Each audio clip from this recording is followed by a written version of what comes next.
Crafty കലവറയുടെ പുതിയ വീഡിയോയിലോട്ട് എല്ലാവർക്കും സ്വാഗതം. ഇന്ന് നമുക്ക് കുറച്ച് മീനിൻ്റെ മുട്ട കിട്ടിയിട്ടുണ്ട്. അത് നമുക്ക് നല്ലൊരു പെപ്പർ ഫ്രൈ ചെയ്തെടുക്കാം. അതിനായിട്ട് അത് ചെറുതായിട്ടൊന്ന് കട്ട് ചെയ്ത്, തീരെ ചെറുതാക്കണ്ട, അത് നമുക്ക് കലങ്ങിപ്പോവും വേവിക്കുമ്പോൾ. ചെറുതായിട്ട് കട്ട് ചെയ്തെടുക്കാം. എന്നിട്ട് കുറച്ച് വെള്ളത്തിൽ, ഒരുപാട് വെള്ളം ഒഴിക്കരുത്. അതിൽ നിന്ന് വെന്ത് കഴിയുമ്പോൾ അതിൽ നിന്ന് തന്നെ വെള്ളം ഇറങ്ങും.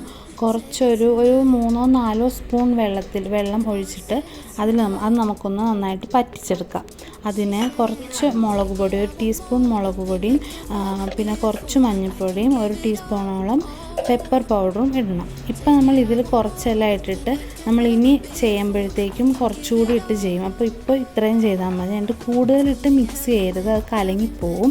അങ്ങനെ ഞാനിപ്പോൾ വെച്ച പോലെ കുറച്ചൊന്ന് കൊത്തി വെച്ചിട്ട് അടച്ച് വെച്ച് വേവിക്കുക. കുറച്ച് കഴിഞ്ഞിട്ട് അതൊന്ന് തുറന്ന് നോക്കണം, അതിൽ വെള്ളമുണ്ടോ അതോ വെള്ളം വേണോ എന്നൊക്കെ നോക്കണം. ഇപ്പോൾ ഇത് പാകത്തിനാണ്. അതിനെയൊന്ന് ആ വെള്ളം കുറച്ചൊന്ന് പറ്റിക്കഴിയുമ്പോൾ അതൊന്ന് മറിച്ചിടണം.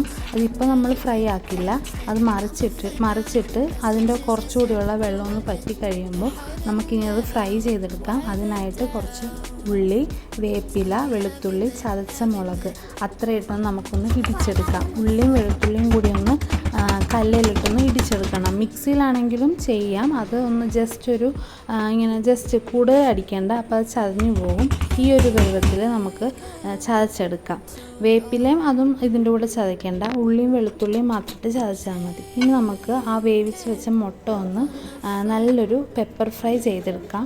അതിനായിട്ട് ഒരു കടായിലോട്ട് കുറച്ച് വെളിച്ചെണ്ണ ചൂടായി വരുമ്പോൾ വേപ്പില, അത് കുറച്ച് വെള്ളം ഉണ്ടായിരുന്നു, വേപ്പില ഒന്ന് ഫ്രൈ പോലെ എടുക്കണം. എന്നിട്ട് ആ ചതച്ച ഉള്ളിയും വെളുത്തുള്ളിയും കൂടി ഇട്ടിട്ട് അതിൻ്റെ പച്ചമണം മാറുന്ന വരെ നന്നായിട്ട് വഴറ്റുക.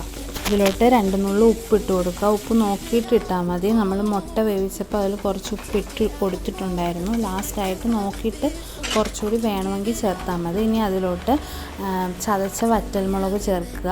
അപ്പോൾ ഒന്ന് സിമ്മാക്കി വെക്കണം, അത് കരിഞ്ഞു പോകരുത്. അതിൻ്റെ പച്ചമണം മാറുന്ന വരെ വഴറ്റുക. അതിലോട്ട് 1 ടീസ്പൂൺ മുളക് പൊടിയും കുറച്ച് കുരുമുളക് പൊടിയും കൂടി ഇട്ട് അതിൻ്റെയും പച്ചമണം മാറുന്ന വരെ വഴറ്റണം. ഇനി അതിലോട്ട് നമ്മൾ വേവിച്ച് വെച്ചിരുന്ന മുട്ട ചേർത്ത് നന്നായിട്ട് ഇളക്കുക. ഞാൻ കറക്റ്റ് അളവൊക്കെ ഞാൻ സൈഡിൽ കൊടുത്തേക്കാം. അത് നന്നായിട്ട് വഴറ്റുക. ഇപ്പോൾ ഈ ഒരു കളറാണ്. നമ്മളത് നന്നായിട്ട് നല്ല ഫ്രൈ ചെയ്തെടുക്കണം.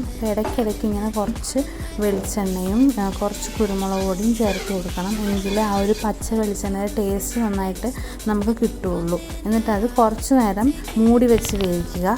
ഒരു 5 മിനിറ്റോളം സിമ്മിൽ അത് മൂടി വെച്ച് അങ്ങനെ തന്നെ വേവിച്ചിട്ട് ഞാനിപ്പോൾ ഇതുപോലെ ചെയ്യണ പോലെ കുറച്ചെടുത്ത് ഇങ്ങനെ മറിച്ചിടുക. എന്നിട്ട് അതുപോലെ ഇങ്ങനെ ഒരു 5 മിനിറ്റ് 10 മിനിറ്റ് വെച്ച് അത് സാവകാശം നമ്മൾ ചെയ്യണം.